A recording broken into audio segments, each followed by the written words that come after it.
நம்ம கிட்ட ஒருத்தன் தப்பா நடந்துக்கிட்டானா உடனே நாம என்ன செய்வோம்? கையை ஓங்கிட்டு அவனை அடிக்க போவோம். நாம அவங்கிட்ட அவனை விட ஒருபடி மேலா தப்பா நடந்துக்குவோம். ஆனா பெரியவங்க எல்லாம் அப்படி நடந்துக்கிறது இல்ல. இன்னா செய்தாரை ஒருத்தல் அவர் நாண நன்னயம் செய்து விடல் அப்படின்னு வள்ளுவர் சொல்லியிருக்காரு இல்லையா? அதுக்கு தகுந்த மாதிரி நடந்துக்குவாங்க.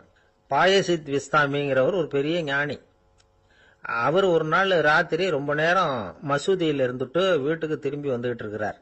வழியில ஒரு குடிகாரன், அவன் கையில ஒரு இசை கருவி, அதை கண்ணா பின்னான்னு மீட்டிக்கிட்டு வாய்க்கு வந்தபடியே என்னத்தையோ பாட்டுன்னு நினைச்சுக்கிட்டு பாடிக்கிட்டு அவன் பாட்டுக்கு கிடக்குறான் வழியில. அதோட இருந்தாலும் பரவாயில்ல, அந்த பக்கமா வழியில போறவங்க வர்றவங்களை எல்லாம் பார்த்து கண்ணா பின்னான்னு திட்டிக்கிட்டு இருக்கிறான், ரொம்ப வளர்க்குறான். பாயசீத் பிஸ்தாமிங்கிற அந்த பெரியவர் அந்த வழியா போறார். அவனை பார்க்கிறார். அவனுடைய நிலைமைய பார்த்துட்டு பரிதாபப்படுறார். ஏன்பா இது மாதிரி எல்லாம் நடந்துக்கிற, இப்படி நடக்கலாமா அப்படின்னு ஏதோ கொஞ்சம் புத்திமதி சொல்றதுக்கு ஆரம்பிச்சார். அவனுக்கு கோபம் வந்துட்டுது. கையில வச்சிருந்த வாத்திய கருவி அதால ஓங்கி அந்த பெரியவர் தலையில ஒரு அடி கொடுத்தான். ரத்த காயம் ஏற்பட்டு போச்சு. அவன் கையில இருந்த இசை கருவியும் அடிச்ச வேகத்துல ரெண்டா உடஞ்சு போச்சு. அவ்வளவு வேகமா அடிச்சிருக்கான். இவ்வளவு தூரத்துக்கு நடந்து போச்சுல்ல, அந்த மாபெரும் ஞானி வாயை திறந்து ஒரு வார்த்தை கூட பேசல. பேசாம தலையை பிடிச்சிக்கிட்டு அவர் பாட்டு போயிட்டார். மறுநாள் அந்த பெரியவர் என்ன பண்ணார் தெரியுமா?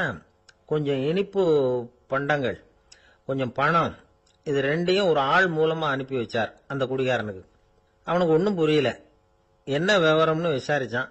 வந்த ஆளு ஒரு கடுதாசியை நீட்டினான். அதுல விவரம் இருந்தது. ஞானி எழுதியிருக்கிறார், இதை பார்ப்பா, உங்களுடைய இசைக்கருவி உடையறதுக்கு என்னுடைய தலை காரணமா ஆயிட்டுது. அதுக்காக நான் ரொம்ப வருத்தப்படுறேன். அதுக்காக தான் பணம் அனுப்பி வச்சிருக்கேன். வேற புதுசா ஒரு இசைக்கருவி வாங்கிக்கோ. அப்புறம் இன்னொரு விஷயம், நேற்றுக்கு ராத்திரி என்கிட்ட ஏகப்பட்ட கசப்பான வார்த்தைகளை பேசினேன். இதோட அனுப்பியிருக்கிற இனிப்பு பண்டங்களை சாப்பிட்டு உன்னுடைய நாவல உள்ள கசப்பை மாத்திக்கோ அப்படின்னு அதுல எழுதப்பட்டிருந்தது. இந்த சமயத்துல அவன் குடி மயக்கத்துல இல்ல, கிழிஞ்சு போயிருந்த நேரம் இது. அதனால அதை படிச்ச உடனே அவனுக்கு ரொம்ப வெக்கமா போச்சு. தலை குனிஞ்சான், யோசனை பண்ணான். கொஞ்ச நேரத்துல தன்னுடைய நண்பர்கள் சில பேரையும் கூப்பிட்டுக்கிட்டு நேரா அந்த ஞானி இருக்கிற இடத்துக்கு ஓடினான். அவர் காலில் விழுந்தான். அவர்கிட்ட மன்னிப்பு கேட்டுக்கிட்டான். பெரியவங்களே தெரியாம நான் இந்த பாவ செயலை பண்ணிவிட்டேன், என்ன மன்னிச்சுங்க. உங்களுடைய பொறுமையும் போதனையும் என்னுடைய கண்ணை திறந்துட்டுது. இனிமே நானும் என்னுடைய நண்பர்களும் நல்ல வழியில திருந்தி வாழ போறோம் அப்படின்னா. ஞானி செய்த நன்னயம் குடிகாரனை எப்படி திருத்திருக்கு பாத்தீங்களா? இந்த கதையை கேட்டுட்டு ஒருத்தர் சொன்னார், என் வாழ்க்கையில கூட அப்படி ஒரு சம்பவம் நடந்தது சார். நானும் ஒரு நாள் ராத்திரி ஓவரா குடிச்சுட்டு ஒரு கிட்டாரை வாசிச்சுக்கிட்டு கண்ணாபின்னான்னு உளறிக்கிட்டு திட்டிக்கிட்டு இருந்தேன். அந்த சமயம் அந்த வழியா ஒருத்தர் வந்தார். ஓங்கி தலையில ஒரே ஒரு அடி, ரத்தம் வந்துட்டுது. அதுக்கப்புறம் என் மனசு தெரிஞ்சுட்டுது சார் அப்படின்னார். அப்படியா என்ன ஆச்சரியமா? ஆமா சார், அடி விழுந்தது அவர் தலையில இல்ல, ஏன் தலையில. வந்தவர் என்ன அப்படி அடிச்சுட்டார். மயக்கம் தெளிஞ்சதுக்கு அப்புறம் தான் எனக்கு விவரம் புரிஞ்சது. அவர் ஒரு போலீஸ்காரரு அப்படின்னார் ரொம்ப சோகமா. ஒரு பெரியவர்கிட்ட பேசிக்கிட்டு இருந்தேன். அவரு என்கிட்ட ஒரு கேள்வி கேட்டார். திருடர்கள் எத்தனை வகை தெரியுமா உனக்கு அப்படின்னார். இதுதான் அவர் கேட்ட கேள்வி. எதுக்காக என்ன பார்த்து அந்த கேள்வி கேட்டாரு தெரியல. இருந்தாலும் நான் அவருக்கு பதில் சொன்னேன். திருடர்கள்ல எத்தனையோ வகை உண்டுங்க. கார் திருடன், சைக்கிள் திருடன், முகமூடி திருடன், எப்படி சொல்லிட்டே போலாம். இருந்தாலும் என்னுடைய சிற்றறிவுக்கு எட்டின வரையில திருடர்களை ரெண்டு வகையா பிரிக்கலாம் அப்படின்னு நினைக்கிறேன். ஒன்னு ராத்திரியில திருடுற திருடன், இன்னொருத்தன் பகல்ல திருடுற திருடன். அதாவது பகல் திருடன், ராத்திரி திருடன் அப்படின்னு பெரியவர் சிரிச்சார். என்ன சிரிக்கிறீங்களே என்ன, கள்வர்கள் 4 வகை அப்படின்னு ஆரம்பிச்சார். எப்படின்னு கேட்டேன். சாப்பாட்டுக்கு இல்லாம திருடுறாங்க பாருங்க, அது ஒரு வகையாம். சாப்பாட்டுக்கு இருந்தும் திருடுறாங்க பாருங்க, அது ஒரு வகையாம். இதை தவிர இன்னும் ஒரு 2 வகை திருட்டு உண்டு. அது என்னன்னா, ஆண்டவன் கிட்ட இருந்து நாம திருடுற திருட்டு, இன்னொன்னு என்னன்னா நம்ம கிட்ட இருந்து ஆண்டவன் திருடுற திருட்டு அப்படின்னார். எனக்கு ஒன்னும் புரியல. என்ன சார் இது, ஆண்டவனையே திருடன்னு சொல்றீங்களே அப்படின்னு ஆச்சரியமா. ஆமாங்க, ஆண்டவனை கல்வன்னு சொல்றது இல்லையா? காஞ்சிபுரத்துக்கு பக்கத்துல திருக்கார்வனம் அப்படின்னு ஒரு ஊர் இருக்கு. அங்க உள்ள பெருமாளுக்கு கல்வர்னு தான் பேரு. அது மட்டும் இல்ல, திருமங்கை ஆழ்வார் தம்முடைய திரு நெடுந்தாண்டகத்துல கார்வனத்துள்ளாய் கல்வா அப்படின்னு தான் அழைக்கிறார் அப்படின்னு நிறைய உதாரணம்லாம் சொல்ல ஆரம்பிச்சார். அதுக்கப்புறம் அவர்கிட்ட பேசி நான் புரிஞ்சுக்கிட்ட விவரங்களை தான் நான் இப்போ உங்ககிட்ட சொல்ல போறது. அதாவது அவர் சொன்ன முதல் வகை திருடர்கள் சாப்பாட்டுக்கு இல்லாம திருடுறவங்க. இவங்களை திருத்தி போடலாம். சாப்பாட்டுக்கு இருந்தும் பணம் சேர்க்கணுங்கிற ஆசையால பொய் கணக்கெல்லாம் எழுதுறாங்க பாருங்க, அவங்க தான் 2வது வகை. 3வது வகை திருட்டு தான் மிகப்பெரிய திருட்டு. இறைவனுக்கு சொந்தமானதை நம்முடையதுன்னு நினைக்கிற திருட்டு. எது இறைவனுக்கு சொந்தமானது அப்படின்னா ஆத்மா. பகவானுக்கு சொந்தமான ஆத்மாவை நம்முடையதுன்னு நினைக்கிறது தான் அந்த மாபெரும் திருட்டு. இதுக்கு பேர் தான் ஆத்மாபகாரமா. சரி, இதுக்கு பரிகாரம் என்ன? எல்லாம் இறைவனுடையது, நமக்கு ஒண்ணும் இல்லை அப்படின்னு நினைக்கிறது தான் இதுக்கு பரிகாரம். இதெல்லாம் இருக்கட்டும். 4வது திருட்டு ஒண்ணு சொன்னோம்ல, ஆண்டவன் நம்ம கிட்ட இருந்து திருடுறது. அது எப்படி? ஆண்டவனை கள்வன்னு சொல்றாங்க, அது சரி. அவர் என்னத்தை திருடினார்? இப்போ இன்னொருத்தருக்கு சொந்தமான ஒன்றை எடுத்து வச்சுக்கிறது தான் கள்ளத்தனம். ஆனா ஆண்டவன் எடுத்துக்கிட்டோம்னா இருக்கிறது எல்லாமே அவனுக்கு சொந்தம். அப்படி இருக்கிறப்போ அவரை எப்படி கள்வன்னு சொல்றது? இது என்ன புரியாம இருக்குதே அப்படின்னு சொல்லி பார்த்தா அதுக்கும் விளக்கம் சொல்றாங்க அவங்க. அதாவது ஆண்டவனுக்கு உருவமே கிடையாது, அரூபமா இருக்கிறவன், அதாவது உருவம் இல்லாம இருக்கிறவன். அப்படி உள்ள பகவான் நம்மள மாதிரி உருவத்துல இருக்கிறான். நம்மள மாதிரியே கையை காலு மூக்கெல்லாம் இருக்குது ஆண்டவனுக்கு. இந்த உருவம் நம்ம கிட்ட இருந்து திருடுனது தானே. அவன் தன்னுடைய உண்மையான திருமேனியை நமக்கு காட்டாம, அதாவது தரிசனம் கொடுக்காம இருக்கிறது கள்ளத்தனம் தானே. அதனால்தான் இதுவும் ஒரு பெரிய திருட்டு, இருக்கிறதுலயே மிகப்பெரிய திருட்டு அப்படிங்கிறார். என்கிட்ட பேசிக்கிட்டு இருந்தாரு, இந்த விஷயம்லாம் சொல்லிட்டு இருந்தாரு இந்த பெரியவர். அதாவது திருட்டை ஆன்மீக நோகத்துல அவர் பார்க்கிறார். நம்ம பார்வையில இதை விட அபூர்வமான திருட்டுலாம் இங்க உண்டு, அபூர்வமான திருடர்களும் உண்டு. ஒரு திருடன் சிறையிலிருந்து விடுதலையாகி வெளியில போனான். கொஞ்ச நாள்ல மறுபடியும் திரும்பி ஜெயிலுக்கு வந்துட்டான். அப்போ சிறை அதிகாரி அவனுக்கு அறிவுரை சொன்னாராம். ஏன்பா இப்படி அடிக்கடி தப்பு பண்ணிவிட்டு ஜெயிலுக்கு வந்துடுறியே, உனக்கு சொந்த பந்தம் எதுவும் இல்லையா? உனக்கு அப்பா அண்ணன் தம்பிகள் அவங்க கூட எல்லாம் சேர்ந்து வாழணுங்கிற ஆசை இல்லையா அப்படின்னு கேட்டிருக்கார். அவங்களோட சேர்ந்து வாழணுங்கிற ஆசை எனக்கு நிறைய உண்டுங்க சார் அப்படின்னு அவன். அப்புறம் எதுக்கு இப்படி ஜெயிலுக்கு வந்துடுற அப்படின்னாரான் அவரு. அவங்க எல்லாருமே இங்கே தானே சார் இருக்காங்க அப்படின்னு அவன். அவர் ஒரு பெரிய குடும்பத்துல பிறந்தவர். இருக்கிற சொத்துக்கள் எல்லாத்தையும் வாரி வழங்கிவிட்டு காட்டுக்கு புறப்பட்டார் தவம் செய்யறதுக்காக. இருந்தது பூராவும் கொடுத்துட்டார். இனிமே எதுவுமே இல்லை கொடுக்கறதுக்கு. அப்போ கடைசியா ஒருத்தன் கையை நீட்டினான். ஐயா ஏதாவது கொடுங்கன்னா. அவர் பார்த்தார். கட்டியிருக்கிற வேட்டியை தவிர வேற எதுவுமே இல்லை. 8 முழம் பட்டு வேட்டி, ஜரிகை கரையோடு இருக்குது. கடைசியா அதை தான் எடுத்து கட்டிக்கிட்டு அவர் புறப்பட்டுக்கிட்டு இருக்கிறார். அவர் பார்த்தார், எதிரில் அவன் பரிதாபமா நின்றுட்டு இருக்கிறான். அந்த 8 முழ வேட்டியை 2ஆ கிழிச்சார். 4 முழத்தை அவங்ககிட்ட கொடுத்துட்டு மீதி 4 முழத்தை தன்னுடைய இடுப்புல கட்டிக்கிட்டு அவர் காட்டுக்கு போயிட்டார். இவன் என்ன பண்ணான் தெரியுமா? கையில கிடைச்ச 4 முழத்தை எடுத்துக்கிட்டு கடை வீதிக்கு போனான். பழைய பட்டு வேட்டி ஜருகை இதெல்லாம் விலைக்கு வாங்குற வணிகர் ஒருத்தர் இருந்தார். அவர்கிட்ட போனான். இதை விலைக்கு எடுத்துக்கிறீங்களான்னு கேட்டான். அவர் வாங்கி பார்த்தார். ஆகா, ரொம்ப அருமையான வேட்டி, விலை ஒசந்த ஜருகை, இது ஏது உனக்குன்னு கேட்டார். அவன் நடந்ததை சொன்னான். அப்படின்னா ஒன்று செய்ய, இந்த வேட்டியோட இன்னொரு பாதியையும் மெதுவாக வாங்கிட்டு வந்துரு, உனக்கு நிறைய பணம் தரேன் அப்படின்னார் அந்த வணிகர். இவன் கொஞ்சம் யோசனை பண்ணி பார்த்தான். கொஞ்சம் இருங்க, அதை வந்துவிடுறேன் அப்படின்னு சொல்லிவிட்டு நேராக காட்டுக்கு போனான். அவர் எங்கே இருக்காருன்னு தேடி கண்டுபிடிச்சான். அவர் ஒரு இடத்துல தவக்கோலத்தில் இருக்கிறார். கட்டியிருந்த இடைவேட்டியும் அவரை அறியாமலே நழுவி கீழே விழுந்து கிடக்குது. இவனுக்கு ரொம்ப வசதியாக போச்சு. அவரை கேட்க வேண்டிய அவசியமே இல்லை. மெதுவாக சத்தம் போடாமல் அடிமேல அடி வச்சு நெருங்கினான். அவர் கண்ணை மூடிக்கிட்டு அவர் பாட்டு நின்றுட்டு இருக்கார். இவன் மெதுவாக போய் கீழே கிடந்த அந்த துணியை எடுத்துக்கிட்டு சத்தம் போடாமல் திரும்பி நடந்தான். அப்படி கொஞ்சம் தூரம் நடந்திருப்பான். அப்படி ஓட ஆரம்பிக்கிற சமயத்தில் அவன் காலில் கீழே கிடந்த முள்ளு ஒன்று நறுக்குன்னு தச்சு விட்டுது. வலி தாங்க முடியாமல் அம்மான்னு கத்திவிட்டான். இந்த சத்தத்தினால கண்ணை மூடி நின்றுகிட்டு இருந்த அவர் தவம் கலைஞ்சுது. மெதுவாக கண்ணை திறந்து பார்க்கறார். தன் இடையில இருந்த வேட்டி அவன் கையில் இருக்கு. இப்போ அவர் நினைக்கிறாராம், இந்த வேட்டி மேல நான் வச்ச ஆசை அல்லவா அவனை திருடன் ஆக்கிவிட்டுது அப்படின்னு நினைச்சாராம். இது எப்பேற்பட்ட மனநிலைங்கிறத கொஞ்சம் யோசிச்சு பாருங்க. தான் ஒரு பொருள் மேல வைத்த பற்று இன்னொரு மனிதன் திருடனா ஆகிறதுக்கு காரணமாயிட்டுதே அப்படின்னு நினைக்கிறார். அப்படி நினைச்ச அவர் யார் தெரியுமா? அவர் தான் மகாவீரர். இழந்துட்டேங்கிறியே, நீ என்னத்தை கொண்டு வந்த இங்க இழக்கிறதுக்கு? நீ என்னத்தை உண்டாக்குன இது அழிஞ்சுட்டுதுன்னு சொல்றதுக்கு? இது அவருடைய சிந்தனை. இன்னைக்கு நம்ம சிந்தனையெல்லாம் வேற மாதிரி இருக்குது. ஒருத்தன் நடுத்தெருவில் உட்காந்து அழுதுகிட்டு இருந்தான். அந்த வழியா வந்தவர் கேட்டார், ஏன்பா அழற அப்படின்னு கேட்டார். 5 ரூபா சார், இந்த இடத்துல விழுந்துட்டுது, ரொம்ப நேரமா தேடுறேன், கிடைக்காது போல இருக்கு அப்படின்னா. எப்போ தொலைஞ்சுது அப்படின்னு கேட்டார். அது எனக்கு தெரியாது சார், பணத்தை தொலைச்சவன் தேடி பார்த்துட்டு போயிட்டான், நான் அவனுக்கு பின்னாடி தேட வந்தவன் அப்படின்னு சொல்லிவிட்டு மறுபடியும் தேட ஆரம்பிச்சான். என்னுடைய நண்பர் ஒருத்தர் ஆழ்ந்த சிந்தனையில் இருந்தார். என்ன யோசனை பண்றீங்கன்னு கேட்டேன். தலைவர் ஆகணும்னு பார்க்கறேன், அதுதான் என்ன வழின்னு யோசிச்சுக்கிட்டு இருக்கேன்னார்.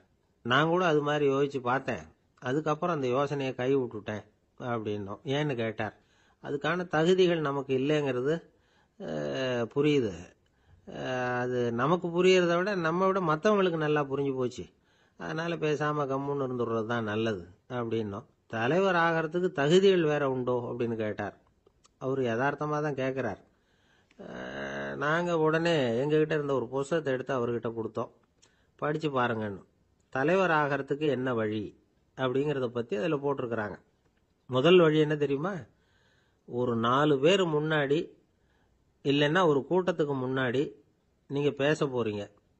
அப்போ எப்படி ஆரம்பிக்கணும்னா, உண்மையான புகழ்ச்சி, நேர்மையான பாராட்டு, இதோடு ஆரம்பிக்கணும்.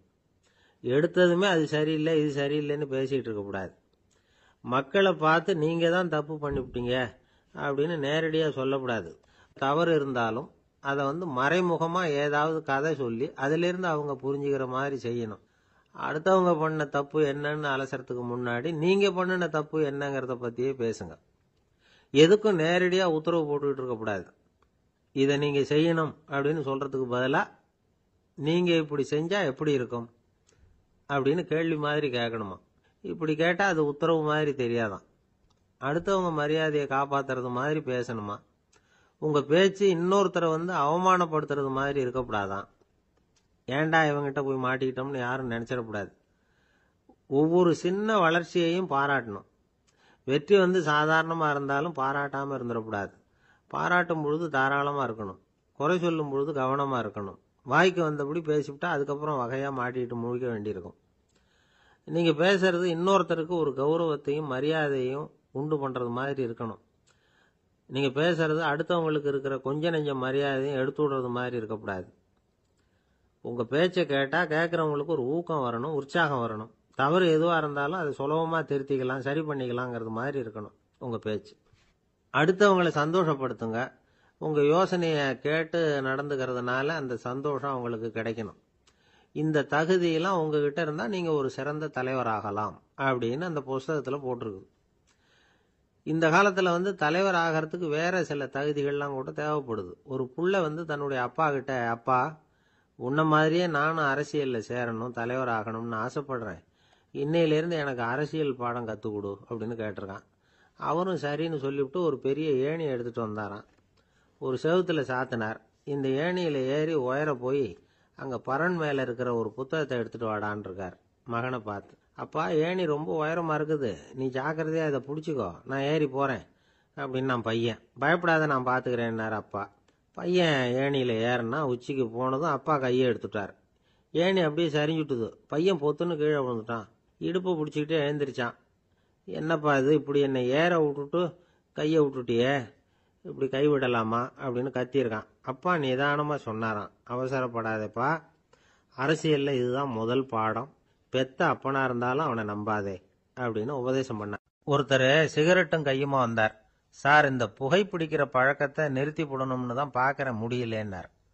புகைப்பிடிக்கிறத நிறுத்துறது ரொம்ப சுலபம் சார் அப்படின்னார் இன்னொருத்தர். எப்படி சொல்றீங்கன்னு கேட்டார் அவர். நான் கூட ஏற்கனவே 10 தடவை அந்த பழக்கத்தை நிறுத்தி இருக்கிறேன் சார் அப்படின்னார் இவர். இதுலேருந்து என்ன தெரியுது? புகைப்பழக்கத்தை திடீர்னு விட்டு விடுறதுங்கிறது ரொம்ப கஷ்டம்னு தெரியுது. இருந்தாலும் இது சம்பந்தமான ஆராய்ச்சி, அனுபவம், இது ரெண்டையும் அடிப்படையாக வச்சு சில வழிமுறைகளை சொல்கிறாங்க. அதாவது புகைப்பிடிக்கிறத நிறுத்துறதுக்கு 10 வழிகள் உண்டு அப்படின்னு சொல்கிறாங்க. அது என்னங்கிறத தெரிஞ்சுக்கிட்டா உபயோகப்படுதான்னு பார்க்கலாமே.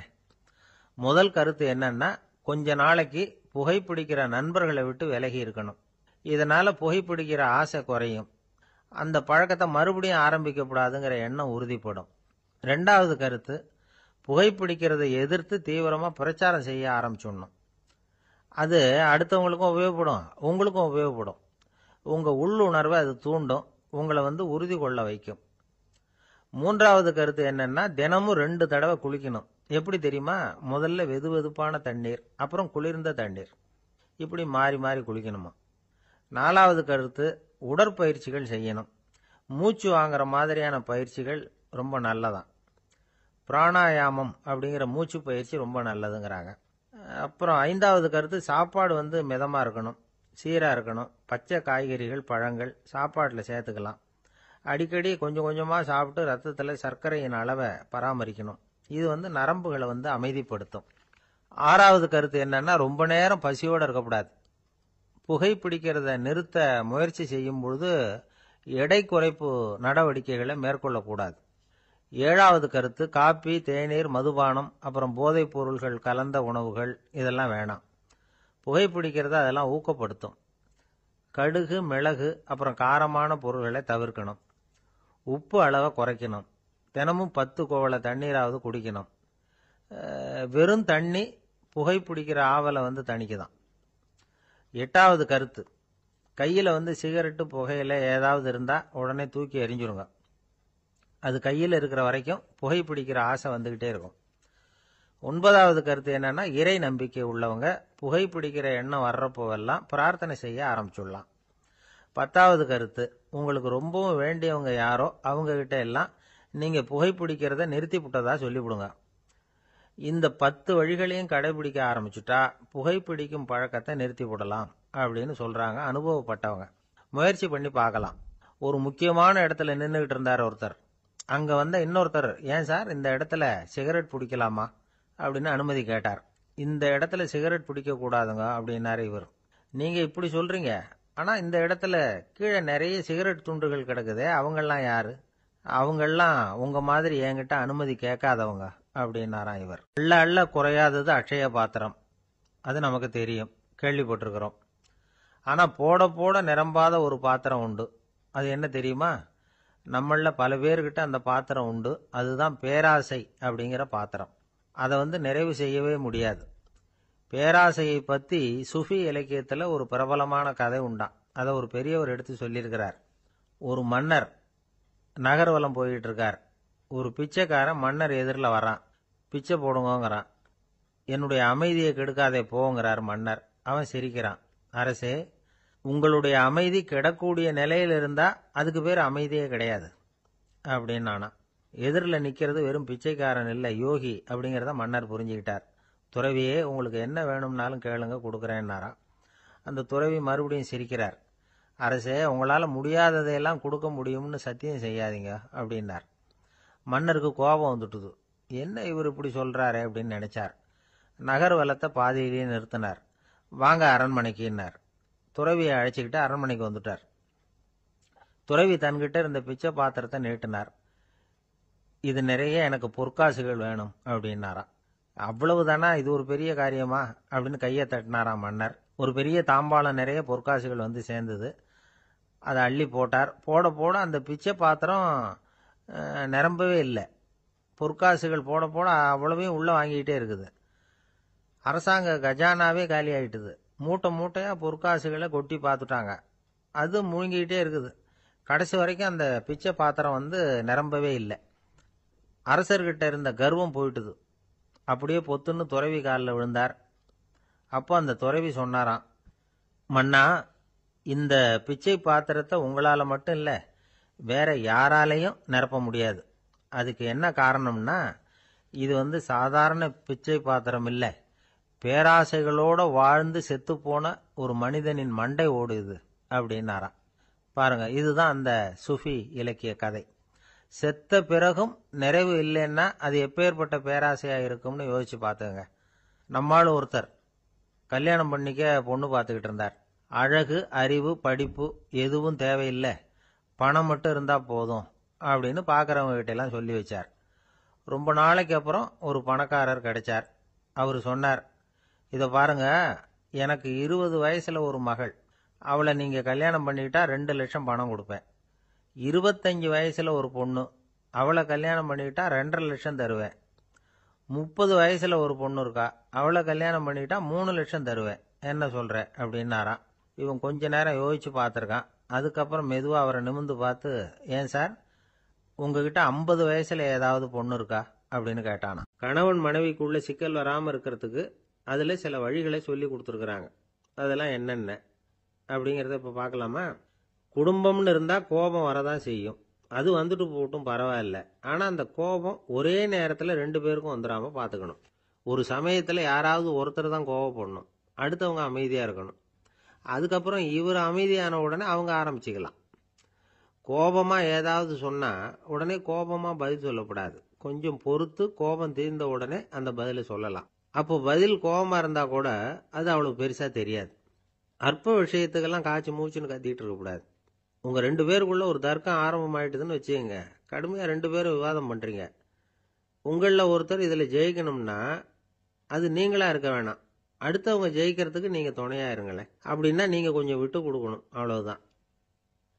ஏதாவது குத்தம் சொல்லணுமா, செஞ்ச தப்ப சுட்டி காட்டணுமா, விமர்சனம் பண்ணணுமா, பண்ணுங்க, வேணான்னு சொல்லல. ஆனா சொன்னதை அப்படி சொல்றத கொஞ்சம் அன்பா இதமா சொல்லுங்க. எப்போ நடந்த தவறுகளை எல்லாம் இப்போ போய் மறுபடியும் ஞாபகப்படுத்திட்டு இருக்க வேண்டாம். நான் அப்பவே சொன்னேன் இந்த புடவை வேணாம்னு, நீங்க தான் கேட்கல, இப்போ பாருங்க கிழிஞ்சு போச்சு இப்படின்னு கத்துனாங்க ஒரு அம்மா.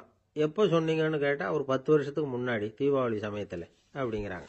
அது என்ன இன்னும் அப்படியே புதுசாகவே இருக்கும்? உங்களுக்கு அவர் தான் பெருசு, அவருக்கு நீங்க தான் பெருசு. அதை விட இந்த உலகத்துல வேற எதுவும் முக்கியம் இல்லைன்னு நினைக்கணும். நீ தான் என்னுடைய உலகம்னு எத்தனை தடவை சொல்லியிருப்பீங்க? அதெல்லாம் வெறும் வசனமா போயிடக்கூடாது.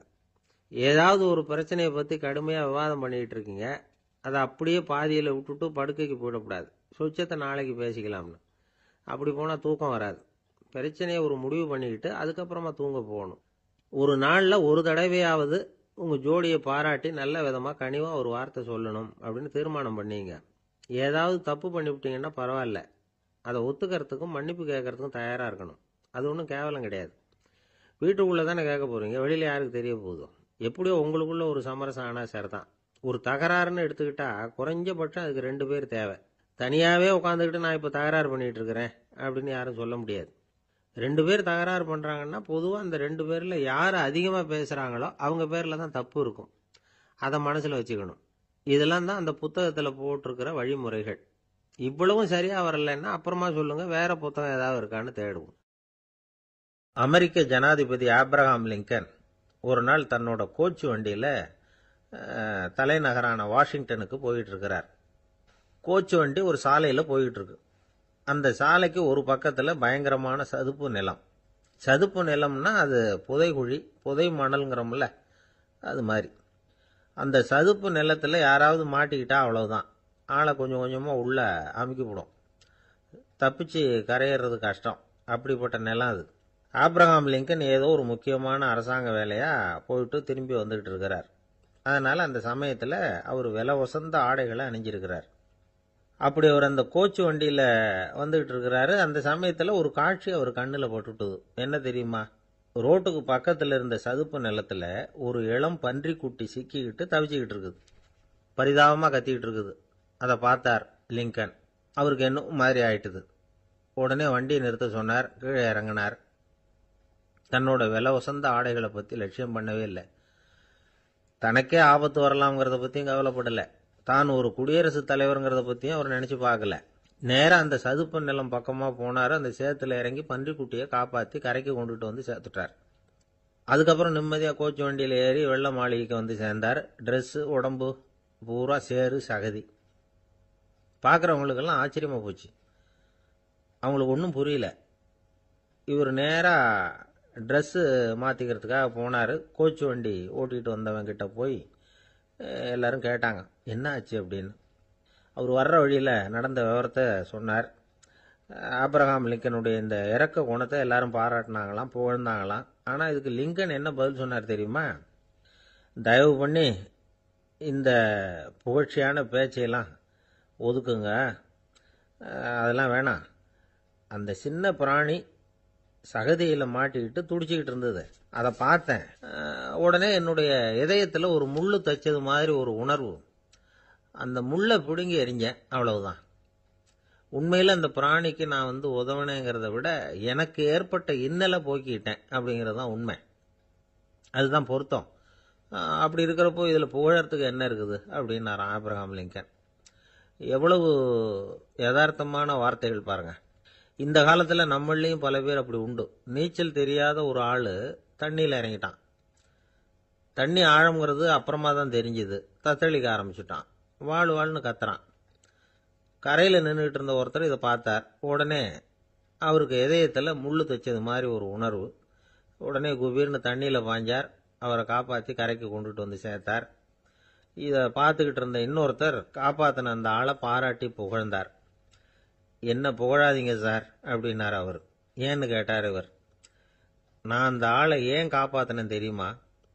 அவன் நேற்றுக்கு என்கிட்ட 300 ரூபா கடன் வாங்கியிருக்கிறான்.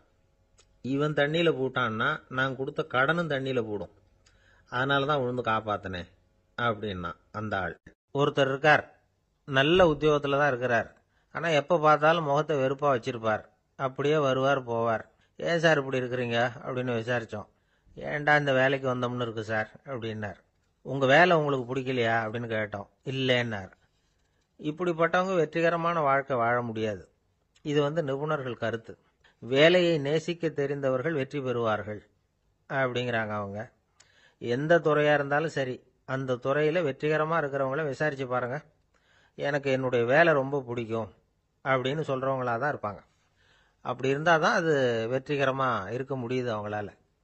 ஒருத்தனுக்கு பிடித்தமான பொழுதுபோக்கே அவனுடைய தொழிலாக இருந்துட்டுதுன்னா அவனை மாதிரி கொடுத்து வச்சவன் வேற யாரும் இல்லை அப்படிங்கிறார் பெர்னாட் ஷா.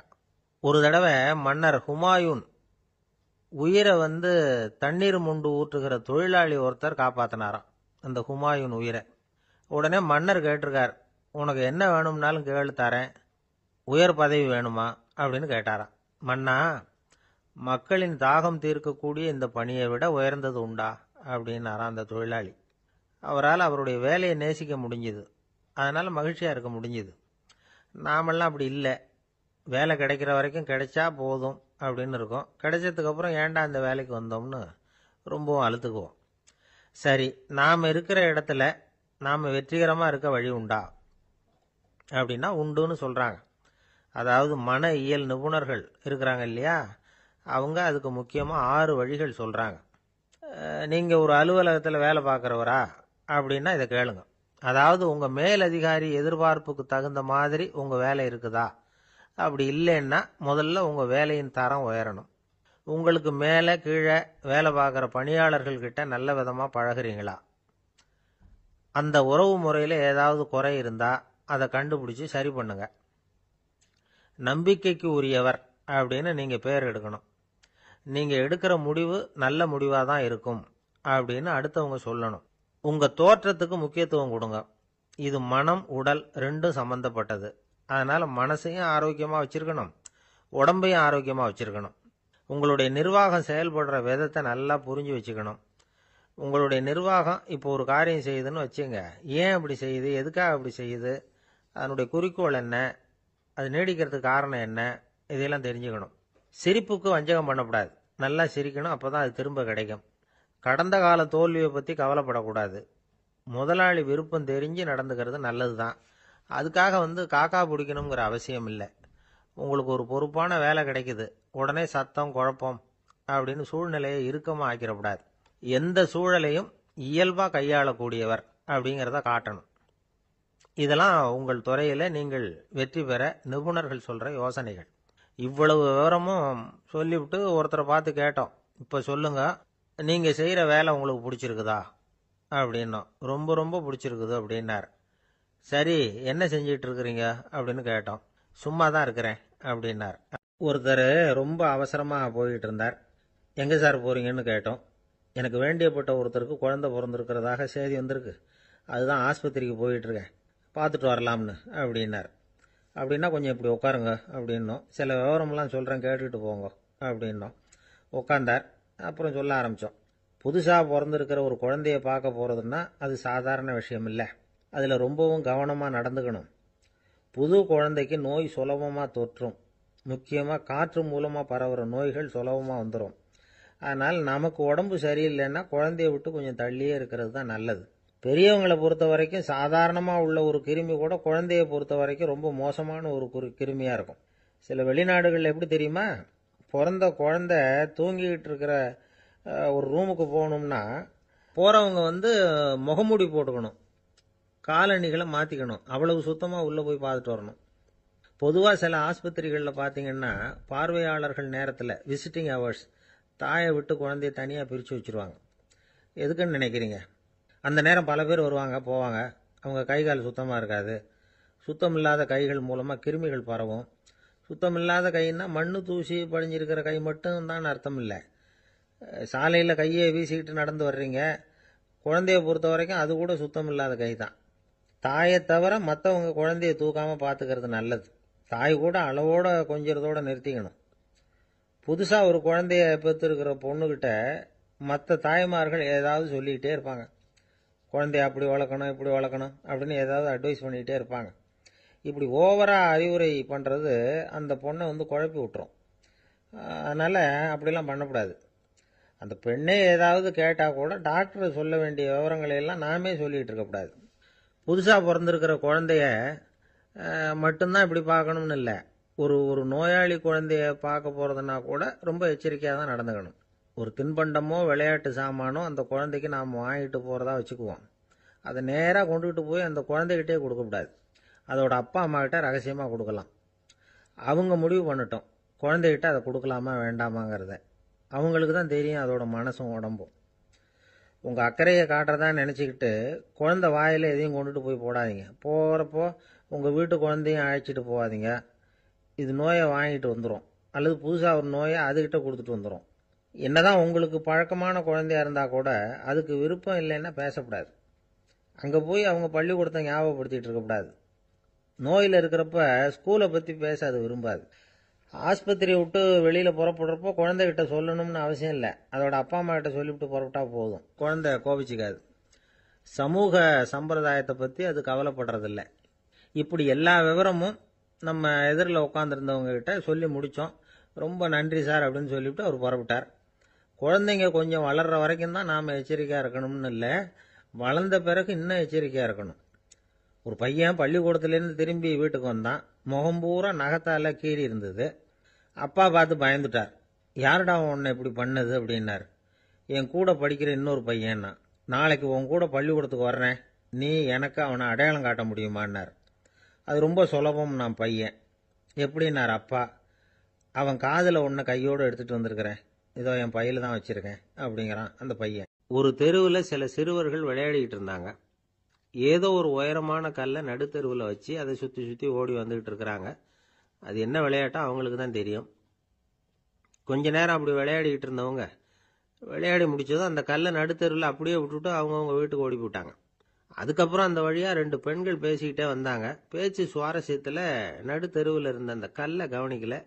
காலில் இடிச்சுட்டுது, லேசாக ரத்தம் வந்துட்டுது, வலி தாங்கலை. காலில் இடிச்சுக்கிட்ட பொண்ணு திட்ட ஆரம்பிச்சுட்டுது. வர வர ஊர் உலகம் ரொம்ப கெட்டு போச்சு, யாருக்கும் பொறுப்பே கிடையாது பாரு, இப்படி நடுத்தருவில் பொறுப்பு இல்லாமல் இப்படி கல்லை போட்டு வச்சிருக்கிறாங்களே, இது நியாயமா அப்படின்னு சொல்லி இந்த சமூகத்தை கடுமையாக விமர்சனம் பண்ணிக்கிட்டு அவங்க போயிட்டாங்க. கொஞ்ச நேரம் கழித்து ஒரு வாலிபன் அந்த வழியாக வந்தான். அந்த கல்லை பார்த்தான், நின்னான், ஒரு நிமிஷம் யோசனை பண்ணான், என்ன பண்ணலாம்னு பார்த்தான். தன்னுடைய வீரத்தையும் பலத்தையும் காட்டணும்னு நினைச்சான். பின்னாடி போனான். அப்புறம் வேகமாக ஓடி வந்து ஒரு சின்ன ஹை ஜம்ப் அப்படியே துள்ளி குதிச்சான். துள்ளி குதிச்சு தாண்டி அந்த பக்கமாக போய் விழுந்தான். அப்படியே விசில் அடிச்சுக்கிட்டு அவன் பாட்டுக்கு நடந்து போகிறான்.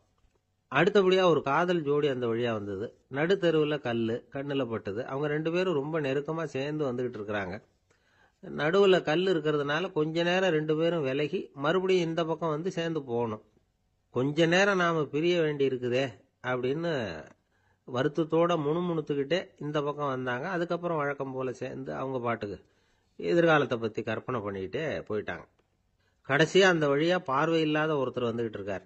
அவர் கையில் வழக்கமாக வச்சிருக்கிற அந்த ஊன்றுகோல், கையில் இருக்கிற அந்த ஊன்றுகோலால் தனக்கு முன்னாடி அப்படியும் இப்படியும் அப்படியே தட்டிக்கிட்டு பார்த்துக்கிட்டே அவர் மெதுவாக நடந்து வந்துக்கிட்டு இருக்கிறார்.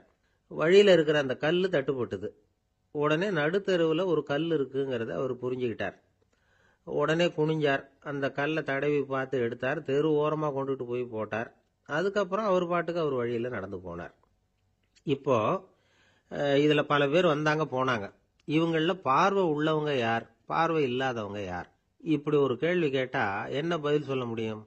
கொஞ்சம் யோசிச்சு பார்த்தா இன்னைக்கு பல பேர் இப்படி தான் இருந்துகிட்டு இருக்கிறோம். ஒரு ஆள் பார்க்கறதுக்கு பெரிய மனுஷன் மாதிரி இருக்கார். ஒரு தெரு வழியாக நடந்து வந்துகிட்டு இருந்தார்.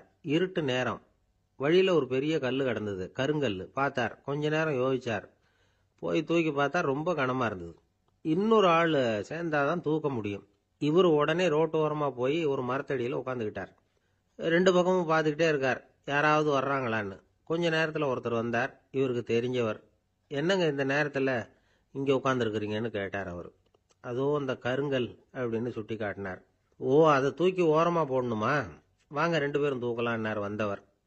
நான் அதுக்காக உட்காந்துருக்கலேன்னார் இவர். பின்ன வேற எதுக்காகன்னார் அவர். ஒரு மனுஷன் கருங்கல்லில் காலை இடிச்சுக்கிட்டான்னா எப்படி துள்ளுவான்னு பார்க்கணுங்கிறது எனக்கு ரொம்ப நாளாக ஒரு ஆசை. அதுக்காக தான் உட்காந்துருக்கிறேன் அப்படின்னாராம். இந்த உலகத்தில் எவ்வளவோ உயிரினங்கள் இருக்கு. ஒவ்வொன்றும் ஒவ்வொரு விதமாக சண்டை போடுது. இப்போ ரெண்டு மாடு சண்டை போட்டுக்குதுன்னு வச்சுக்கோங்க, என்ன பண்ணும்? ரெண்டும் முட்டிக்கும். அதுக்கு சண்டை போடுறதுக்கு ஆயுதமாக உபயோகப்படுறது அதோட கொம்பு. ரெண்டு சேவல் சண்டை போட்டுக்குதுன்னு வச்சுக்கோங்க, அதுக்கு ஆயுதமாக உபயோகப்படுறது அதோட கால் நகம். காலால் தான் அது ஒன்றோட ஒன்று சண்டை போட்டுக்கும். ஆனால் ரெண்டு மனுஷன் சண்டை போட்டுக்கிறான்னு வச்சுக்கோங்க, இவன் இன்னதை தான் ஆயுதமாக உபயோகப்படுத்துவான்னு குறிப்பிட்டு சொல்ல முடியாது. கல்லை எடுப்பான், கத்தி எடுப்பான், துப்பாக்கி எடுப்பான், என்ன வேணாலும் பண்ணுவான். வாயால் திட்டுவான், கையால் அடிப்பான், காலால் உதைப்பான், சகலகலா வல்லவன். விலங்குகள்லாம் பொதுவாக வாயை சாப்பிட்றதுக்கு மட்டும்தான் உபயோகப்படுத்துது. ஆனால் இவனுக்கு சாப்பிட்றதுக்கும் அதுதான், சாப்பிட்டு விட்டு திட்டுறதுக்கும் அதுதான். ஆனால் ஒரு விஷயத்தில் மட்டும் கெட்டிக்கிறேன். அதாவது நாம் சண்டை போட்டுக்கிட்டாலும் பரவாயில்லை, கோழிகள் சண்டை போடாமல் இருக்கணும் அப்படின்னு ஆசைப்படுறான். எதுக்காக? கோழிகள் சண்டை போடாமல் இருந்தால் நிறைய முட்டைகள் போடுமா, அதுக்காக தான் இந்த அக்கறை. கோழி பண்ணை வச்சிருக்கிறவங்களுக்கு இது ஒரு பெரிய பிரச்சனை. அதாவது பண்ணையில் இருக்கிற கோழிகளுக்குள்ள அடிக்கடி சண்டை வந்துடும். அதனால் முட்டை உற்பத்தி குறைஞ்சிரும். சரி, இதுக்கு என்ன பண்ணுறது? பண்ணையில் போய் உட்காந்துக்கிட்டு தினமும் பஞ்சாயத்து பேசிகிட்டு இருக்க முடியுமா? அமெரிக்காவில் கோழி பண்ணை வச்சிருக்கிற ஒருத்தர் இதை பற்றி யோசனை பண்ணி பார்த்தாராம். ஒரு வழியையும் கண்டுபிடிச்சிருக்கார். கோழிக்கெல்லாம் மூக்கு கண்ணாடி மாட்டி விட்டுட்டோம்னா அது சண்டை போடுற குணம் குறைஞ்சிரும், முட்டை அதிகமாகிடும். அந்த கண்ணாடியில் உள்ள லென்ஸு சிவப்பு நிறத்தில் இருக்கணும், அவ்வளவுதான் அப்படின்னு அவர் கண்டுபிடிச்சாராம். இது ஏற்கனவே நடைமுறையில் கண்டுபிடிக்கப்பட்ட ஒரு விஷயம். ஆனால் எல்லா கோழிக்கும் சிவப்பு மூக்கு கண்ணாடி எப்படி மாட்டி விடுறது? அப்படியே மாட்டி விட்டாலும் அது நழுவாமல் இருக்கணுமே. இப்போ நாமெல்லாம் நடு விரலால் மூக்கு கண்ணாடி நடுவில் தொட்டு அப்படி ஸ்டைலாக சரி பண்ணிக்கிறோம். அது மாதிரி கோழி எப்படி சரி பண்ணிக்கும்? இதுதான் பிரச்சனை. இதுக்கு அவர் என்ன வழி கண்டுபிடிச்சாருன்னா, கோழிக்கெல்லாம் மூக்கு கண்ணாடிக்கு பதிலாக விழியொட்டு வில்லைகள், கான்டாக்ட் லென்ஸ், அதை பொருத்தி விட்டா என்ன அப்படின்னு யோசனை பண்ணார். அதே மாதிரி பண்ணார். அதே மாதிரி செஞ்சு பார்த்தார், வெற்றி. அதுக்கப்புறம் கோழியெல்லாம் சண்டை போட்டுக்கலையாம், சமாதான பிரியர்கள் ஆகிட்டு தான். கோழிகளுக்கு இயல்பாகவே சண்டை போடுற குணம் உண்டு. ஆனால் அதோட கண்ணுக்கு பார்க்குற பொருள்லாம் ரோஜா நிறத்துலையோ அல்லது இன்னும் சொல்ல போனால் அழுத்தமான சிவப்பு நிறத்துலையோ தெரிஞ்சதுன்னா சண்டை போடுற குணம் குறைஞ்சிருதான். அந்த சமயத்தில் அது அதிகமாகவும் முட்டையிட ஆரம்பிச்சுடுதான். அதே நேரத்தில் இறை எடுக்கிறத கூட குறைச்சிக்குதான். இது ஏன் இப்படி பண்ணுதுங்கிறது விஞ்ஞானிகளுக்கு இன்னமும் புரியலையா. எப்படியோ அமெரிக்க கோழிகள்லாம் கான்டாக்ட் லென்ஸ் பொருத்திக்க ஆரம்பிச்சாச்சு. கோழி கழுத்தை பிடிச்சிக்கிட்டு ஒரு சில வினாடிகளில் அதை பொருத்தி விட்றாங்களாம். கோழியோட ஆயுள் பூரா அது அப்படியே இருக்குமா. பண்ணையில் முட்டை உற்பத்தி குறைஞ்சா இது மாதிரி விஞ்ஞானபூர்வமாக பரிகாரம் தேடுறது தான் நல்லது. நமக்கு வேண்டியப்பட்ட ஒருத்தர், அவர் ஒரு கோழி பண்ணை வச்சுருந்தார். அந்த பண்ணையில் பாதி கோழி திடீர்னு செத்து போச்சு. உடனே ஒரு கால்நடை மருத்துவர்கிட்ட போக வேண்டியது தானே. அங்கே போகல. உள்ளூரில் மந்திரம் பண்ணிகிட்டு இருந்த ஒரு சாமியார்கிட்ட போனார். அவர் காலில் விழுந்தார். சாமி, என் பண்ணையில் பாதி கோழி செத்து போட்டுதுன்னார். சாமியார் யோசனை பண்ணார். சரி, பண்ணையில் வாசப்படி கிழக்கு பக்கமாக வச்சிருக்கியா மேற்கு பக்கமாக வச்சிருக்கியான்னு கேட்டார். கிழக்கு பக்கமாக இருக்குன்னார் அவர். அதுதான் தப்பு, மேற்கு பக்கமாக அதை மாற்று, சரியாக போடும்னாராம். அதே போல் இவர் போய் மாற்றிவிட்டார். அப்பவும் பாதி செத்து போச்சு. மறுபடியும் சொன்னார், சாமி மறுபடியும் பாதி கோழி செத்து போட்டுதேன்னார். சரி, கூரை எப்படி போட்டிருக்க, ஓடு போட்டிருக்கியா இல்லை கீத்து போட்டிருக்கியான்னார். ஓடு போட்டிருக்கேன்னாராம் அவர். அதுதான் தப்பு, கீத்து போட்டுரு, சரியாக போடும்னாராம். சரின்னு போய் அதையும் மாற்றி பார்த்தார். மறுபடியும் போயிட்டுது, கோழி செத்து போச்சு. வந்தார். மறுபடியும் பாதி செத்து போச்சு சாமின்னு வந்தார். இவரும் யோசனையை மாத்தி மாத்தி சொல்லிட்டே இருக்கிறார். இப்படி அவரும் மாத்தி மாத்தி பார்த்தார். 6வது தடவையா அவரை தேடிட்டு வந்தார். அந்த சமயத்துல இவர் ரொம்ப தீவிரமா யோசனை பண்ணி பார்த்துட்டு, அது சரிப்பா, நீயும் என்கிட்ட சளைக்காம வந்துகிட்டு இருக்கிற, நானும் யோசனை சொல்லிட்டு இருக்கேன். இப்பவும் உங்ககிட்ட சொல்றதுக்கு என்கிட்ட யோசனை நிறைய இருக்கு. ஆனா சோதிக்கிறதுக்கு உங்ககிட்ட கோழி இல்லையே, என்ன பண்றது அப்படின்னாராம் இவர். அன்பா இருக்கணும்னு அநேக பெரியவங்க சொல்லி இருக்கிறாங்க. நாமளும் அதை கேட்டுட்டு அன்பு காட்டுறதுக்கு தயாரா தான் இருக்கிறோம். அதை வாங்கறதுக்கு தான் ஆளை காணும். இருந்தாலும் அன்புல எத்தனையோ வகை உண்டு. அதை சரியா புரிஞ்சுக்கிட்டு அதுக்கப்புறம் அன்பு காட்ட ஆரம்பிக்கணும். வகையை புரிஞ்சுக்காம அன்பு காட்டினா வம்புல மாட்டிக்க வேண்டியதுதான். அன்புன்னா சாதாரணமா நினைச்சு விடாதீங்க. அதுல எவ்வளவு விதம் தெரியுமா? இரக்கம், கருணை, காருண்யம், பந்துத்துவம், பட்சம், பாசம், நேசம், விசுவாசம், அபிமானம், காதல், பக்தி, இப்படி பல விதமா அதை பத்தி சொல்லி வச்சிருக்கிறாங்க பெரியவங்க. இந்த வார்த்தைகள் எல்லாம் நாம கேள்விப்பட்டதுதான். இருந்தாலும் அதுகளுக்குள்ள என்ன வித்தியாசம்னு கேட்டா சரியா சொல்ல தெரியாது. அதனால இந்த வார்த்தைகளுக்கெல்லாம் பெரியவங்க என்ன விளக்கம் சொல்றாங்கன்னு இப்ப பார்க்கலாம். எளியவர்கள் மேல செலுத்துற அன்பு இருக்கு பாருங்க, அதுக்கு இரக்கம்னு பேரு. அறிவு பலம், சரீர பலம், இது ரெண்டும் இல்லாதவங்க மேல, அதாவது வலிமையற்றவர்கள் மேல செலுத்துற அன்பு இருக்கு பாருங்க, அதுதான் கருணை. எறும்புல இருந்து யானை வரைக்கும் சகல ஜீவராசிகள் மேலேயும் காட்டுற அன்புக்கு காருண்யம்னு பேரு, ஜீவகாருண்யம். சிவி சக்கரவர்த்தி காட்டின அன்பு இந்த ரகம். உறவினர்கள், சொந்தக்காரங்க, அவங்க வசதியா இருந்தாலும் வறுமையில இருந்தாலும் வித்தியாசம் இல்லாம காட்டுற அன்பு இருக்கு பாருங்க, அதுக்கு பேரு பந்துத்துவம். ஒரு எஜமானன் வேலையாள்கிட்ட காட்டுற அன்பு இருக்கு பாருங்க, அதுக்கு பேரு தான் பட்சம். அவனும் தன்னை மாதிரி மனுஷன்தாங்கிற நினைப்பு வேணும். ஒரு தாய் தன்னுடைய குழந்தை மேல, ஒரு குழந்தை தன்னுடைய தாய் மேல செலுத்துற அன்புக்கு பாசம்னு பேரு. ஈருடல் ஓர் உயிர்னு நினைக்கிறது இது. ராமரும் கௌசலையும் இதுக்கு உதாரணம். தம்மை ஒத்த நண்பர்கள் கிட்ட செலுத்துற அன்புக்கு நேசம்னு பேரு. வயசு, செல்வம், அந்தஸ்து, இந்த வித்தியாசமெல்லாம் பார்க்காம அவங்க சுக துக்கத்துல சமபங்கு எடுத்துக்கிறது இது. கிருஷ்ணன் குசேலர்கிட்ட காட்டினது இந்த ரகம். வேலை செய்யறவன் முதலாளி கிட்ட காட்டுற அன்புக்கு விசுவாசம்னு பேரு. தேசத்து மேலையும் தாய்மொழி பேர்லயும் செலுத்துற அன்புக்கு அபிமானம்னு பேரு. தேசாபிமானம்னு சொல்றமே இதுதான். ஒரு கணவன் மனைவி பேர்ல காட்டுற அன்புக்கு காதல்னு பேரு. கடவுள் பேர்ல செலுத்துற அன்புக்கு பக்தின்னு பேரு. இப்படி அன்புல பல ரகம் இருக்கிறப்போ அதுல உள்ள வித்தியாசம் தெரியாம இடம் மாத்தி அன்பு காட்டினா இடைஞ்சல் தான். சரி, இந்த அன்பை பத்தி விஞ்ஞானம் என்ன சொல்லுது தெரியுமா? இதயத்தை பாதுகாக்கிறதுக்கு முக்கியமா தேவைப்படுற ஒண்ணு இந்த அன்புதான்னு சொல்லுது. நெதர்லாந்து விஞ்ஞானிகள் இதை ஆராய்ச்சி பண்ணியே கண்டுபிடிச்சிருக்கிறாங்க. கொஞ்சம் முயல் குட்டிகளை 2 பிரிவா பிரிச்சாங்க. 2 குரூப்புக்கும் கொழுப்பு அதிகமா உள்ள ஆகாரத்தையே கொடுத்துட்டு வந்தாங்க. ஆனா ஒரு குரூப்புக்கு வெறுமன ஆகாரத்தை கொடுத்ததோட சரி, இன்னொரு குரூப் முயல்களுக்கு ஆகாரம் கொடுத்ததோட நிறுத்திக்கல. அதுக்கு முன்னாடி கூண்டுகளை திறந்து விட்டு முயல்களை கொஞ்ச நேரம் எடுத்து கொஞ்சி விட்டு அதுக்கப்புறமா ஆகாரம் கொடுத்தாராம் ஆராய்ச்சியாளர். இந்த குரூப்புக்கு இதய பாதிப்பு 60% குறைச்சலா இருந்துதான். சில நோயாளிகளுக்கு ஹார்ட் அட்டாக் வந்தாலும் அதை தாங்கிக்கிட்டு குணமாகிற சக்தி அதிகமா இருக்குது. இது எப்படின்னு ஆராய்ச்சி பண்ணி பார்த்திருக்கிறாங்க. அவங்க எல்லாம் மனைவி தன் பேர்ல ரொம்ப அன்பா இருக்கிறதாக நினைக்கிறவங்களா இருக்கிறாங்களாம். இதய நோயாளிகள் பல பேரை சந்திச்சு இதய நோய் ஏற்பட என்ன காரணம்னு கேட்டிருக்கிறாங்க. அவங்க சொன்ன காரணம்லாம் சாப்பாடு சம்பந்தமா இல்லையா, மனைவி அன்பா இல்ல, இப்படிப்பட்ட காரணத்தை தான் சொல்றாங்களாம். அதனால இதயத்தை பாதுகாக்கணும்னு நினைக்கிறவங்க அடுத்தவங்க அன்பா இருக்கிறது மாதிரி பாத்துக்குங்க, அதுதான் முக்கியம். ஒருத்தர் முகம் பூரா பிளாஸ்டரி போட்டுக்கிட்டு வந்தார். ரொம்ப கோபமா, என்னங்க ஆச்சுன்னு விசாரிச்சேன். எல்லாம் உங்களால தான் சார்னார். விவரமா சொல்லுங்களேன். என்ன, உங்க தகவலை கேட்டுட்டு ஒரு பூனைக்குட்டியை கையில எடுத்தேன், அன்பா அதை தடவி கொடுக்கறதுக்காக. ஆனா அது முந்திக்கிட்டது, அது என் முகத்தை தடவி கொடுத்துட்டுது, முகம் பூரா நகை கீறல், அதுதான் இப்படி அப்படின்னார்.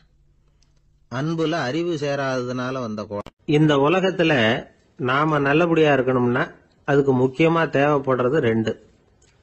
ஒன்னு செல்வம், இன்னொன்னு அறிவு. சரி, இது 2ல சிறந்தது எது அப்படின்னு ஒரு கேள்வி கேட்டா என்ன பதில் சொல்றது? இதே கேள்விய ஹஸ்ரத் அலி அவர்கள் கிட்ட கேட்டாங்களாம். அவர் ஒரு பெரிய அறிஞர். கேள்வி கேட்டவங்களும் சாதாரண ஆட்கள் இல்லை, இவங்களும் அறிஞர்கள். ஒரு நாள் ஹஸ்ரத் அலி அவர்கள்கிட்ட 10 அறிஞர்கள் வந்தாங்களாம்.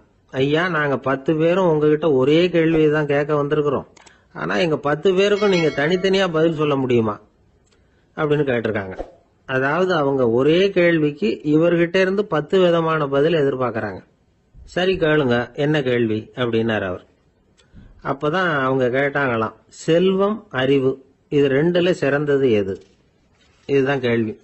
ஹஸ்ரத் அலி என்ன பண்ணார் தெரியுமா? அவங்கள ஒவ்வொருத்தரா கூப்பிட்டார். ஒவ்வொரு விதமான பதில சொல்லி அனுப்புனார். முதல்ல ஒருத்தரை கூப்பிட்டார், சொன்னார், அறிவுங்கிறது தீர்க்கதரிசிகள், ஞானிகள், மகான்கள் இவங்களோட பரம்பரை சொத்து. ஆனா செல்வம்ங்கிறது கொடுங்கோலரின் ஆயுதம். அதனால அறிவு தான் சிறந்தது அப்படின்னார். ரெண்டாவது ஆளை கூப்பிட்டார். உங்ககிட்ட செல்வம் இருந்தா நீங்க தான் அதை காப்பாற்றணும். ஆனா அறிவு உங்களை எப்பவும் காப்பாற்றும். ஆகவே அறிவு தான் சிறந்தது அப்படின்னார். மூணாவது ஆளை கூப்பிட்டார். செல்வந்தனுக்கு எப்போதும் விரோதிகள் அதிகம். ஆனா அறிஞனுக்கு நண்பர்கள் அதிகம். அதனால அறிவு தான் சிறந்ததுன்னார். அடுத்தவரை கூப்பிட்டார். செல்வம் அடுத்தவங்களுக்கு கொடுக்க கொடுக்க குறையும். ஆனா கல்விங்கிறது அதிகரிச்சுக்கிட்டே வரும், கொடுக்கறதுனால குறையாது. அதனால அறிவு தான் சிறந்ததுன்னார். இன்னொருத்தரை கூப்பிட்டார். அறிவுள்ளவன் எப்பவும் அதை அடுத்தவங்களுக்கு வாரி வழங்கிக்கிட்டே இருப்பான். அதனால அவங்ககிட்ட தாராளத்தன்மை இருக்கும். ஆனா செல்வந்தன் கிட்ட கஞ்சத்தனம் தான் இருக்கும். அதனால அறிவு தான் சிறந்ததுன்னார். ஆறாவது நபரை கூப்பிட்டார். செல்வத்தை கள்வர்கள் திருடிட்டு போக முடியும். ஆனா அறிவை அப்படி திருடிட்டு போக முடியாது அப்படின்னார். ஏழாவது நபரை கூப்பிட்டார். செல்வம் கால ஓட்டத்துல அழிஞ்சிரும். ஆனா அறிவை கால ஓட்டம் ஒன்றும் பண்ண முடியாது. ஆகவே அறிவே சிறந்ததுன்னார். எட்டாவது ஆளை கூப்பிட்டு சொன்னார், செல்வத்துக்கு எப்பவும் எல்லை உண்டு, நிறை உண்டு, அளவு உண்டு, கணக்கு உண்டு. ஆனா அறிவுக்கு அப்படிப்பட்ட எல்லை எதுவும் கிடையாது. அதனால அதுதான் சிறந்ததுன்னார். அடுத்தவனை கூப்பிட்டார். செல்வம் உள்ளத்துல உள்ள ஒளியை போக்கிவிடும், இருட்டை உண்டாக்கிவிடும், விரிந்த மனப்பான்மையை குறுகலாக்கிவிடும். ஆனா அறிவு அப்படி இல்லை. இருண்ட உள்ளத்துல ஒளியை பாய்ச்சி அதை விசாலப்படுத்துது. அதுதான் சிறந்ததுன்னார். கடைசியா 10வது நபரை கூப்பிட்டார். செல்வம் மனசுல செருக்கை உண்டாக்குது, ஆணவத்தை ஏற்படுத்துது. அதனால நானே கடவுள்னு நினைக்கிற அளவுக்கு மனுஷனை தாழ்த்தி விடுது. ஆனா அறிவு பணிவையும் பண்பாட்டையும் வளர்க்குது. அதனால அறிவு தான் சிறந்ததுன்னார். ஆக இப்படி 10 பேருக்கும் 10 விதமா பதில் சொன்னது மூலமா ஹஸ்ரத் அலி அவர்கள் அறிவு தான் செல்வத்தை விட சிறந்தது அப்படிங்கறதுக்கு 10 காரணங்களை சுட்டி காட்டியிருக்கார். அந்த அறிஞர் 10 பேர் கேட்ட ஒரே கேள்விக்கு 10 பதில் சொன்னார். நமக்கு வேண்டிய ஒருத்தர் 10 பேர் கேட்ட கேள்விக்கு ஒரே பதில் சொல்லி சமாளிச்சார். கேள்வி என்ன தெரியுமா? என்கிட்ட வாங்கின கடனை எப்பயா திருப்பி கொடுக்க போற? இதுதான் அந்த 10 பேரும் கேட்ட ஒரே கேள்வி. இந்த மாசம் 26ஆம் தேதி தந்துடுறேன் அப்படிங்கிற ஒரே பதில் சொல்லி அவ்வளவு பேரையும் இவர் அனுப்பி வச்சுட்டாராம். எல்லாரும் போனதுக்கு அப்புறம் இவரை தனியா கூப்பிட்டு கேட்டிருக்கிறாங்க. அது என்ன சார் கணக்கு, 26ஆம் தேதி அன்னைக்கு என்ன அதிசயம் நடக்க போகுது அப்படின்னு கேட்டிருக்காங்க. அதிசயம் அன்னைக்கு இல்ல, அதுக்கு முத நாளே நடக்க போகுதுன்னாராம். விவரமா சொல்லுங்கன்னு இருக்காங்க. வேற ஒண்ணும் இல்லைங்க, 26ஆம் தேதி தானே எல்லாரையும் வர சொல்லி இருக்கிறேன். அதுக்கு முத நாளே நான் புறப்பட்டு தலைமறைவாயிட போறேன் அப்படின்னாராம் ரொம்ப பெருமையா. 2 பேர் சுவாரஸ்யமா பேசிட்டு இருக்கிறப்போ குறுக்க புகுந்து தொந்தரவு பண்றதுக்குன்னே சில பேர் இருப்பாங்க. அது ரொம்ப இடைஞ்சலா இருக்கும். இதே மாதிரி மின்காந்தம் கூட குறுக்க புகுந்து தொந்தரவு பண்ணும். கடைசியில் அது ஒரு பெரிய இடைஞ்சல கொண்டாந்து விட்டுரும். சில வீடுகள்ல கேபிள் கனெக்ஷன் இல்லாம சில தனியார் டிவி காட்சிகள் தெரியும். அதுக்கு என்ன காரணம்னா இந்த மின்காந்த குறுக்கீடு தான் காரணம். இதைத்தான் சுருக்கமா EMI அப்படின்னு சொல்றாங்க. அதாவது எலக்ட்ரோ மேக்னெட்டிக் இன்டர்ஃபியரன்ஸ். இது ஏற்படக்கூடிய இடங்கள் எது எதுன்னு எடுத்துக்கிட்டா அது ஒரு பெரிய பட்டியலாவே போயிடும். இந்த EMI தொந்தரவு கேபிள் டிவியில மட்டும்தான் இல்ல, ராக்கெட் ஏவுதளத்துல உள்ள ரேடார்கள், அங்க உள்ள சில சக்தி வாய்ந்த தொலைத்தொடர்பு சாதனங்கள், விமான தளங்கள்ல உள்ள ரேடார்கள், கப்பல் தளங்கள்ல பொருத்தப்பட்டிருக்கக்கூடிய சக்தி வாய்ந்த ஆண்டனாக்கள், இப்படி நிறைய சொல்லலாம். காவல் நிலையங்கள்ல பயன்படுத்தப்படுகிற வயர்லெஸ் தொடர்பு சாதனங்கள் கூட ஓரளவுக்கு இந்த மின்காந்த அலைகளை வெளியிடும். நம்ம வீட்டுல உட்காந்துக்கிட்டு ரேடியோ கேட்டுக்கிட்டு இருப்போம் அல்லது டிவி பார்த்துக்கிட்டு இருப்போம். அந்த சமயத்துல பக்கத்து தெருவில் ஒரு மோட்டார் சைக்கிள் அல்லது காரு, குறிப்பா பெட்ரோல் இன்ஜின், அது போறப்ப அதுல உள்ள மின்கலத்துல அதாவது மேக்னெட்டோ பேட்டரியில இருந்து வெளிப்படுகிற மின்காந்த அலை இங்க டிவியிலயும் ரேடியோவிலையும் கரகரப்பு உண்டு பண்ணும். சரி, இது பெருசா என்ன இடைஞ்சல உண்டு பண்ணிட போகுது அப்படின்னு நாம அலட்சியமா நினைக்கலாம். வயசானவங்களுக்கு மறதி நோயின்னு ஒண்ணு வரும்ல, அல்ஷமீர், அதாவது மூளையில உள்ள செல்கள் செயலிழந்து போயிடுறது. அது செய்ய வேண்டிய வேலையை மறந்துடும். மனைவியே எதிரில் நின்னா கூட உன்னை எங்கேயோ பார்த்தது மாதிரி தெரியுதே அப்படின்னு சொல்லிட்டு இருப்பாங்க. அப்படி ஒரு மறதி. இந்த விசித்திரமான நோய்க்கு இதுவரைக்கும் மருந்தே இல்லைன்னு வேற சொல்றாங்க. இந்த மைக்ரோ ஓவன் அப்படின்னு சொல்லக்கூடிய சமையல் அடுப்புகள் கூட மின்காந்த அலைகளை வெளியிடுது. சமயத்துல சில தொழிற்சாலைகள்ல கூட பெரிய விபத்துக்களை இந்த இஎம்ஐ உண்டு பண்ணிவிடும். இத பத்தி தீவிரமா சிந்திக்க ஆரம்பிச்சதே ஒரு விபத்துக்கு பிறகுதான். அமெரிக்காவுக்கும் வியட்நாமுக்கும் இடையில போர் நடந்தது. அந்த சமயம் அமெரிக்காவுக்கு சொந்தமான விமானம் தாங்கி கப்பல் ஒண்ணு வியட்நாம தாக்கிறதுக்கு தயாரா ஏவுகணைகளோட கடல்ல நிறுத்தி வைக்கப்பட்டிருந்தது. தற்செயலா அந்த பகுதியில கப்பல் தொலைத்தொடர்பு பகுதிக்கு அருகில ஊடுருவிய இந்த சக்தி வாய்ந்த ரேடியோ அலைகள் ஏவுகணையில இருந்த மின்னணு சர்க்கியூட்டை பூர்த்தி செஞ்சு வச்சுட்டுது. அவ்வளவுதான், ஏவுகணை அங்கேயே வெடிச்சு செதறி போச்சு. 130 பேர் அந்த இடத்திலேயே உடல் கருகி செத்து போட்டாங்க.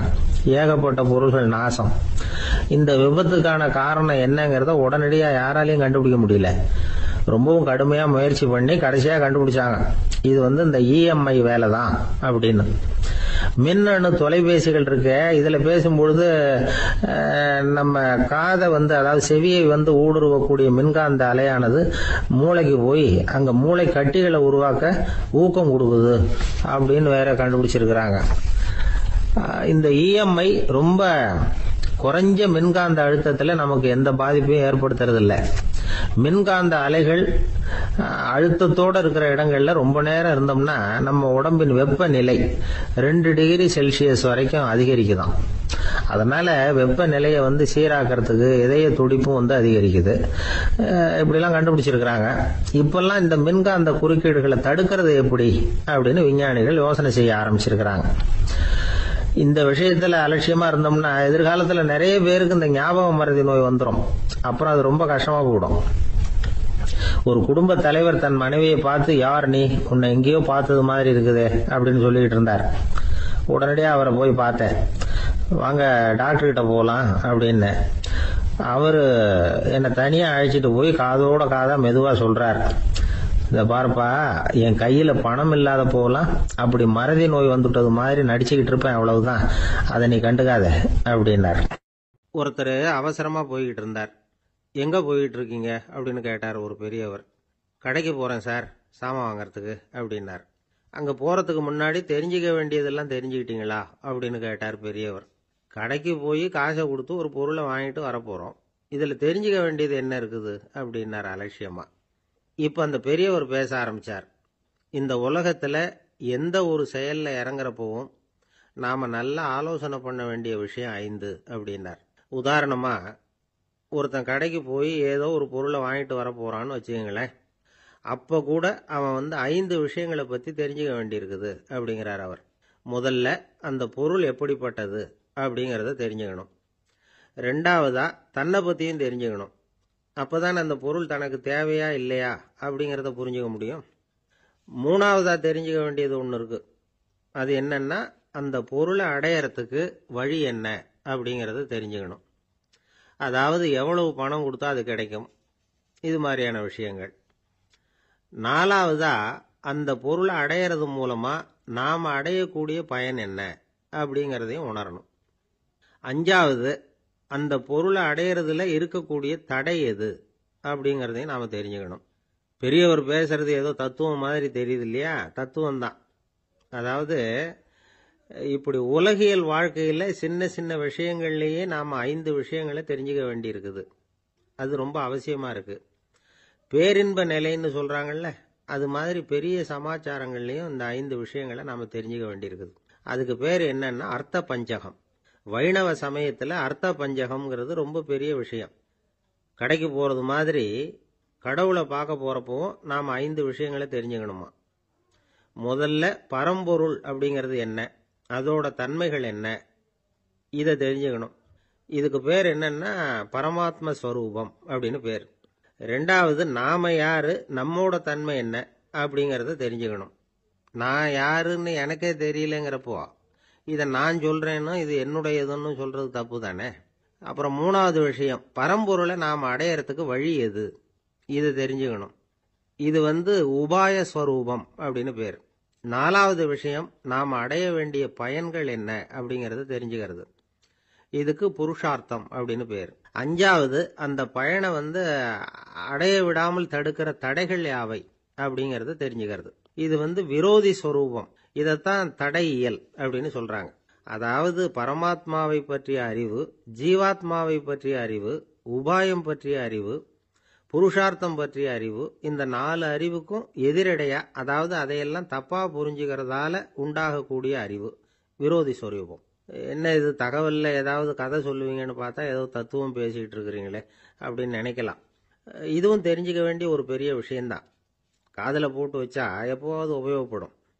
என்னுடைய நண்பர் ஒருத்தர் ஒரு நாள் என்கிட்ட சொன்னார், சார், அடுத்த மாசம் தஞ்சாவூர்ல ஒரு கல்யாணம், போறதா வேண்டாமா அப்படின்னு ஒரே குழப்பமா இருக்கு அப்படின்னார். நான் உடனே இந்த அர்த்த பஞ்சக உபதேசம் பண்ண ஆரம்பிச்சேன். அவர் எல்லாத்தையும் பொறுமையா கேட்டுட்டு, சரி சார், நான் போறதுன்னு முடிவு பண்ணிவிட்டேன்னார். எப்படி இந்த முடிவுக்கு வந்தீங்க அப்படின்னு கேட்டேன். அவர் சொன்னாரு, சார், அந்த 2வது பாயிண்ட் ஒன்று சொன்னீங்களே, அதை புரிஞ்சுக்கிட்டதுக்கு அப்புறம்தான் இந்த முடிவுக்கு வந்தேன் அப்படின்னார். என்ன 2வது பாயிண்ட்னு? அதாவது தன்னை பத்தி புரிஞ்சுக்கணும் அப்படின்னு சொன்னீங்க.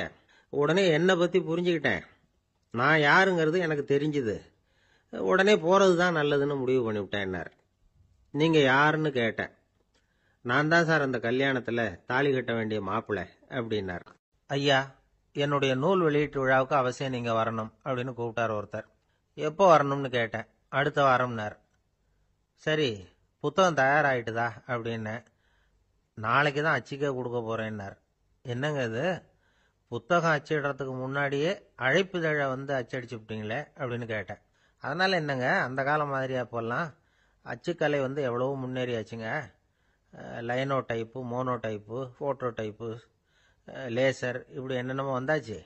இன்னைக்கு கொடுத்தா நாளைக்கே புத்தகம் தயார் அப்படின்னார். இப்படி இந்த அளவுக்கு முன்னேறி இருக்கிற இந்த அச்சுக்கலை ஆரம்பத்தில் எப்படி இருந்தது தெரியுமா? அந்த காலத்தில் காகிதம்னா என்னன்னே தெரியாது. அப்படி ஒன்று கண்டுபிடிக்கப்படவே இல்லை. அப்போல்லாம் எதையாவது ஒன்று எழுதணும்னா அதுக்கு ஆட்டு தோலை தான் பயன்படுத்தி இருக்கிறாங்க. கண்ணுக்குட்டி தோல் கூட அதுக்கு உபயோகப்பட்டு தான். ஐரோப்பாவில் இருந்த பாதிரியார்கள் தோல் எழுதப்பட்ட புத்தகத்தை தயாரிக்கிறதுல ரொம்ப கெட்டிக்காரங்களாம். எகிப்து, அப்புறம் மத்திய தரைக்கடல் ஓரத்தில் உள்ள நாடுகள், இங்கெல்லாம் தோல் தான் எழுது பொருளாக பயன்பட்டு வந்திருக்குது. ஆனால் நம்ம நாட்டில் ஓலைச்சுவடிகளை எழுத்துக்கு பயன்படுத்தி இருக்கிறாங்க.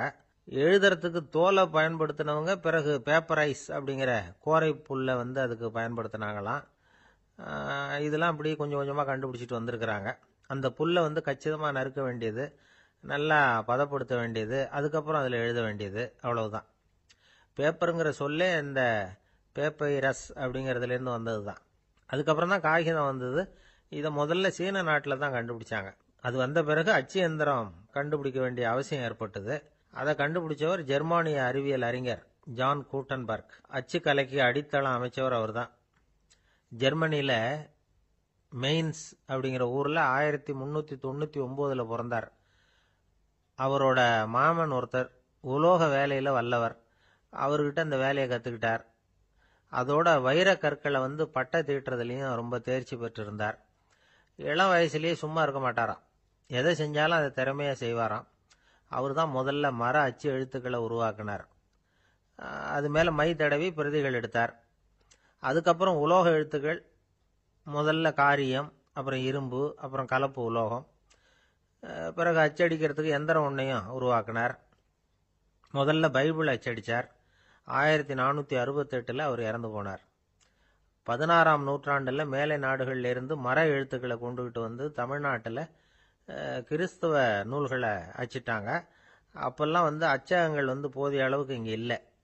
அதுக்கு என்ன காரணம்னா, இந்தியர்கள் அச்சகங்களை நடத்தக்கூடாது அப்படின்னு சட்டம். 1835 வரைக்கும் அந்த சட்டம் நடைமுறையில் இருந்தது. இந்த நிலைமையில அங்கேயும் இங்கேயுமா 1-2 அச்சகங்கள் ஆரம்பமாச்சு. 1713 தரங்கம்பாடியில் லூதரன் மிஷன் அச்சகம், அதே ஆண்டில் சென்னையில் SPCK அச்சகம், இது ரெண்டும் தான் இந்தியாவில் முதல்ல தொடங்கப்பட்ட அச்சகங்கள். ஆட்டுத்தோல்லையும் ஓலைச்சுவடியிலையும் எழுதப்பட்ட எழுத்துக்கள் இன்னைக்கு எங்கேயோ போயிட்டுது.